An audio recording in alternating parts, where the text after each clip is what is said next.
What's happening? YouTube. It's Eric Bauer.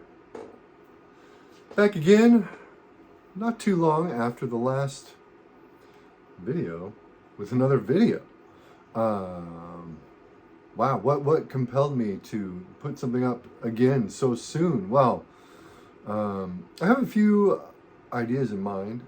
This one is inspired by one metal theologian. Aaron and I have been chit-chatting. He's been listening to a lot of stuff like Red Lorry, Yellow Lorry, Savage Republic, Joy Division, Bauhaus, to name a few. Asking questions about some of the stuff in that realm, under that umbrella, which got me to pull a bunch of stuff out on my end and got my wheels turning. And so what do we have? We have 10 titles for the Metal Theologian. But really, it's for anyone. It's for anyone. Not just one guy. It's for all the guys, all the gals.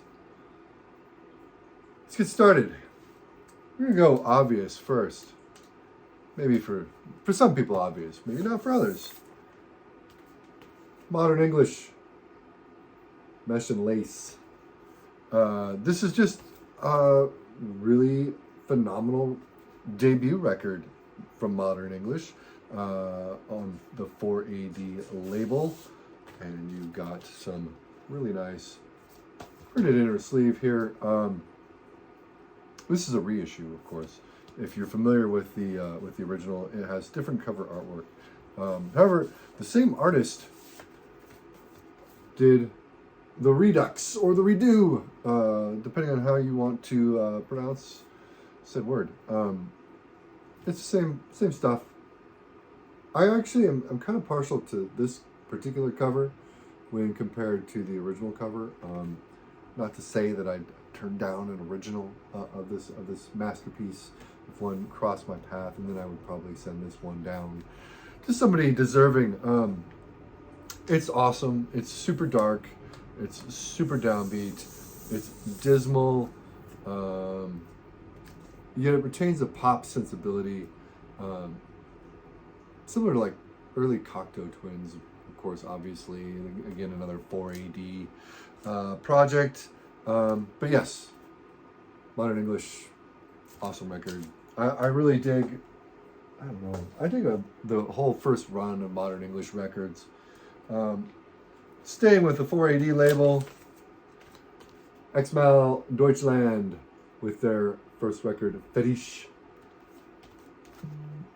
You've got the unmistakable 4AD type of cover art on here. This record is amazing. German post-punk, goth rock, death rock, if you will. A little bit of a different perspective from the stuff coming out of the UK and the US, given that it was German. These guys put out a string of like 3 amazing records back to back. This being the first. It is a stellar recording. Like that Modern English, super downbeat, super dismal, super depressing, kind of poppy, but not bad off for it. Much like basically anything that 4AD was releasing at the time. I love this album. It's definitely a favorite in this genre, under this umbrella, in this musical realm, if you will. Awesome. It's awesome stuff. I pulled some tapes too. Actually, I pulled 5 records, 5 tapes. So let's look at a tape. Why not? The sound. See if I can get that where there's no glare. Jesus Christ. I gotta figure out this. It's like, what, have you never done this before, dude? The sound. There you go. From the Lion's Mouth. This is not the first sound record. This one came from 1981. I don't know what number record this would be, like second or third. Adrian Borland helmed group. This stuff is just phenomenal. It's in that niche of like Joy Division-ish stuff. I don't know. I'd say maybe it's a little bit more with that early New Order sound, except, you know, precedes that by a little bit. Really just dark and depressive, introspective music, but like still like would find itself at home on a John Hughes soundtrack, if that makes any sense. Adrian Borland is an interesting character as well. He fronted the sound basically through the extent of the sound's existence. Put out a huge run of solo records. He was in projects like Honolulu Mountain Daffodils. This project right here, I don't know if you can see it, it's called The Crazies, A Simple Vision. This record's fucking awesome, with Lord Sulaco, also of Honolulu Mountain Daffodils. Completely improvised thing, kind of reminiscent of like Chrome, maybe a little Suicide vibes in that. Not that I'm a big Suicide fan. Records never clicked for me. I retry it every few years just you know, to prove to myself that my mind's not closed off to it, I suppose. He was also in what was it, the Witch Trials with Christian Lunch, Jello Biafra, and somebody else who I can't recall right off the top of my head, but it's like somebody that you wouldn't suspect would be in a musical project with fucking Jello Biafra. Adrian Borland committed suicide in 1999. He jumped in front of a train. Pretty gnarly. Really just dismal guy. And this is very reflective of that state of mind. But at the same time, I think of all the stuff that I'm talking about here, this is probably the closest to like Red Lorry, Yellow Lorry that you're going to get. A very distinctive voice, very commanding. Great stuff. Really great. Great. Oh, here's another obvious one. And an all-time favorite for me. The Clan of Zymox, or just Zymox, if you will. This is their self-titled Clan of Zymox record. Probably has their most well-known track on here, A Day. That song is just awesome, and it kind of caused them to blow up again when the movie The Guest came out back in like 2013, 2014, because that was featured heavily on that film soundtrack. 4AD band, again, you've got that distinctive 4AD artwork. Can't miss it. This is a stellar album as well. There's nothing wrong with this record. A Day, No Words, City in the Wind. And that's just the A-side. I mean, that's not even all of the A-side. Stranger, Seventh Time, No Human Can Drown, Equal Ways. This record's just, it's a banger, front to back. Again, like all this stuff, very depressive, very moody and introspective. This record's extremely danceable too, which is one of the things that makes it stand out amongst a lot of this ilk. It's fucking great. I love it. We're getting a little more underground now. I pulled this record because it's not obvious really at all. It's Smart Pills. Again, glare. I'm sorry. I'm still trying to fucking figure that shit out. There we go. Smart Pills. No Good, No Evil on Blurg Records. Blurg Records was a label owned by, I'm going to go out here because I'm not 100%, but I know he had something to do with it. Dick from Subhumans, Citizen Fish. This band had folks involved in one or both of those projects. People who would go on to do stuff like Zygote in the 90s, which was like an Amoebics related, Citizen Fish, Subhumans related sort of neo-goth type kind of thing. This record is fucking great to start. It is reminiscent of stuff like UK Decay, basically that Batcave shit, but a little bit more anarcho-punk on the anarcho-punk side. So like think UK Decay, Andy Sex Gang's, Gamut of Material, Sex Gang Children, Specimen, Bone Orchard, but a little bit less rockabilly, way less rockabilly. Also with like splashes of Rubella Ballet, Hagar the Womb, that kind of fucking thing with Smart Pills. This stuff is just really, really it's theatrical. It's also very politically minded, as opposed to just going off of mood. Again, probably a good partner to UK Decay. Or Vex is another good point of reference for this. Really just stellar stuff. Again, also wouldn't be strange to hear a track off of this on a comp with stuff by, bands as obvious as Joy Division, Bauhaus, Southern Death Cult, stuff along those lines. There's another obvious one. Kind of obvious, I guess. The Creatures, Feast. Their first album, that is Susie of Susie and the Banshees, of course, with her partner, whose name I constantly forget, so that's cool.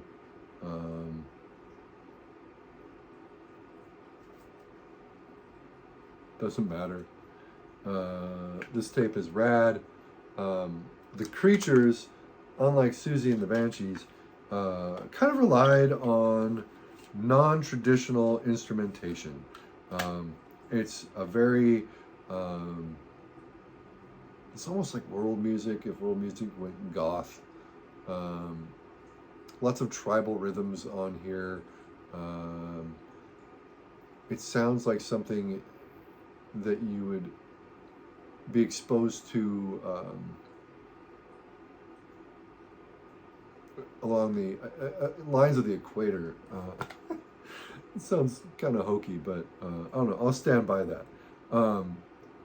This is just a phenomenal album. It's challenging. I didn't like the Creatures the first time I heard them as a tot. I did like Susie. These guys took a while to grow on me just because of how untraditional the album is compared to a Susie record, or say a Tones on Tail record, or even a Virgin Prunes record sounds almost normal compared to this. And the Virgin Prunes were a weird fucking band. I didn't pull them because I've talked about them before, but it's another one for you right there. Virgin Prunes, check out If I Die, I Die.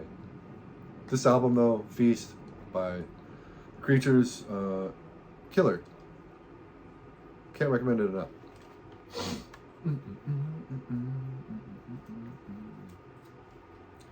Here's another one that probably a lot of people wouldn't have reached for, but I pulled because I like it a lot. The Zarkons, with Riders in the Long Black Parade. First of all, stunning cover art, in my opinion. I love that. I don't know what it is about that cover art that just strikes me as the way it does. Zarkons were originally the Alley Cats, a LA punk band in the vein of stuff like Legal Weapon, or even, Gun Club. I hesitate to say 45 Grave, because 45 Grave were a bit more goth than the Alley Cats, but maybe like Tex and the Horseheads. This is, it's not too far removed from what the Alley Cats were doing, but it definitely has some darker elements to it. A lot more post-punk oomph than the Alley Cats had present in their tunes. Think like Lords of the New Church meets the Gun Club. then you're not too far off, I suppose. But think like the more mature sounds of Lords of the New Church, if such a thing exists. This album is really good. It's underrated. Not a lot of people talk about this. In fact, I've never seen anyone else on YouTube show this record for anything, but it's killer. Really, really good. Next thing to talk about, and I didn't pull the tape cassette because it's in the, actually, you know what, I can just, here we go. Shit, so unprofesh here. All right, here we go. Cyclone. Let's get that to focus here. Get that glare. There we go. Cyclone. Self-titled album, mini album actually. Only album they released. I believe they maybe had an EP on top of this, which I don't have. Side A repeats both sides. This is probably most well known for being the band that gave Perry Farrell his career from Jane's Addiction. So this is pre-Jane's Addiction, released by Triple X Records. I don't think they released it at the time of its initial release, but they reissued it once Jane's blew up. This album is a stellar example of American goth / death rock. Now, I know a lot of people who have been put off by Perry's vocals in Jane's Addiction. Personally, I'd be hard pressed to say that there's much similarity between how he sings in either project. Jane's Addiction is a completely different beast than this band here. This is just dark, atmospheric, brooding, driving death rock. Very tribal sounding, cool drums, cool production on this record, just overall. And Perry's vocals are killer. I think the only Jane's record that really matches the intensity of what he brings to this album is maybe Nothing Shocking. After that, he just kind of lost that command, I suppose. Really good record. Kind of got weird vibes to it. It's a bit of like a spiritual album. They were very, very interested in Crowleyan literature at the time. Cool stuff. Challenging. I tried to kind of pull stuff that was a bit more on the challenging end of the spectrum here. The last band I want to talk about as far as the tapes go, Have a Tie. I think one of the guys from Cyclone was also involved in this band, and that would be the Red Temple Spirits. And this album is fucking phenomenal. Released by Nate Starkman and Son, I believe, through Fundamental Music. First of all, these were all done through I can't remember the name, Independent something or other. It's a guy who is from Savage Republic, had basically a letterpress, and did a bunch of releases for his own label, as well as, I believe, these guys. So the quality of this J card is just stellar. There you go. Red Temple Spirits, another American death rock, kind of goth, kind of like out there sort of band. This album has some space rock elements to it at points. There's a phenomenal cover of fucking Jesus Christ. Why can't I think of it? The Nile Song by Pink Floyd on here. The second album that they did, they only had 2 full lengths. They did a follow-up to this, and that one has a cover of Interstellar Overdrive, I believe. So, and both covers are great. And I'm very hesitant to say that a cover is great, but they do a really good job. This album is, I don't know, it's very much in line with that Cyclone, really, but it's a bit more, I don't know, it's a bit less restrained by an attempt to be obscure. This is just like desert music. Really brooding, dark desert music. If I had to come up with my own label, I love this record. And the second record is no slouch either. Red Temple Spirits, great band. And then the last thing I want to talk about is this is one of my favorite records ever. I love this album, everything about it. It's fucking brilliant. It's the first Cindy Talk record. Just killer. Camouflage Heart. You got Cindy right there.